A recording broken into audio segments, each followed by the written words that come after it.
So hi Hans, Knut, good to chat to you again. I thought it'd be nice for us today to talk a little bit about our thoughts and reflections on what's happening in the world right now, and eventually what that might mean for how we can work with clients going forward. I think with the world changing, there's a few themes kind of emerging, and we're not experts in that area, and our expertise comes in helping companies to make the adjustment to what's going on. But looking around, there do seem to be some themes emerging. Well, being now for some time in this corona area environment, I start talking more and more about economy now, and somewhat less about the disease itself. The economy is not really very positive. Every program you turn on, they're talking about the contracting of the economies are going down. Probably more than 10% is the expectation for a lot of countries. And on the other hand, what we also saw is that we are one Europe, but even for simple things like mouth caps, etc., governments are trying to get them for their own country. So you see growing protectionism for the countries. Borders are closing. Even the border between Netherlands and Belgium is closed now. So you see the world changing completely. No, it's true, and it's a sort of level of isolationism. So it's really quite unusual to see the effect that has, not just on the immediate supply of hygiene goods and whatnot that's needed in the medical sector, but what that ultimately means in terms of how trade will develop and what that means for supply chains. That can be quite dramatic, actually. Results in companies really needing to rethink how they deal with their supply chain, especially if this protectionism starts to mean changes in regulation and more sort of governmental influence in that space. Typical businesses processes was based on people being physically in one location, office building. Processes with suppliers were perhaps based on you were traveling and seeing people face to face, and there's a lot of small practical things that in some, I think that had a huge impact on a lot of businesses came to a complete halt.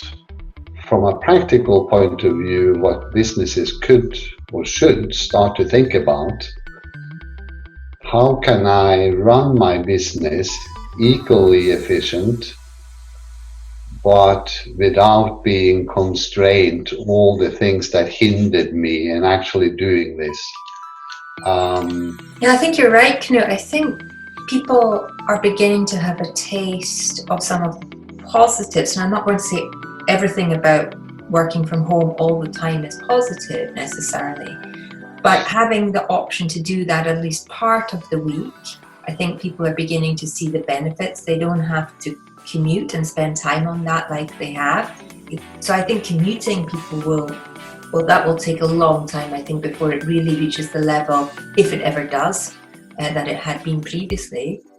And as you were mentioning, the other side of the coin is business travel. There had been a push even before this situation arose to try and reduce business travel, whether it was for cost reasons, but also environmental reasons. So, people recognize that air travel is something that has a negative effect on the environment, and trying to reduce that if it's not necessary.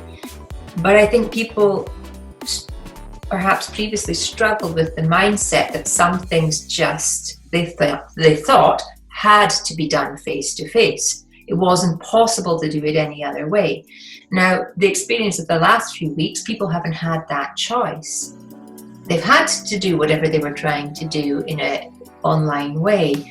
So people have now perhaps seen that more is possible than they maybe thought. To airline companies themselves, this is be an enormous shock for them, as they're one of the sectors that are particularly acutely affected.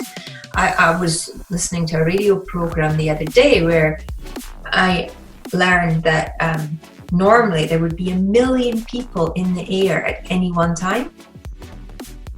Just that many planes with that many passengers in the air. That's obviously not the case now. And there isn't even enough space to park up all the planes that they have, because normally planes would be in the air, not on the ground, of course. The sort of dramatic effect there, even if people decide that they want to start traveling again, will the infrastructure and the companies who have been operating the airlines even really be there in the same shape or form? It's difficult at this point to say exactly how it's going to evolve, but I think there will be a trend for more online working, whether it's for environmental reasons or for health reasons or for just lifestyle reasons. And if you have an organization whose processes are based on a degree of face-to-face contact or paper moving from one hand to the other or whatever it might be, unless you're actually physically manufacturing something where you actually need to touch things, companies will want to reflect on how they can adapt their processes to take account of this change in direction, I think.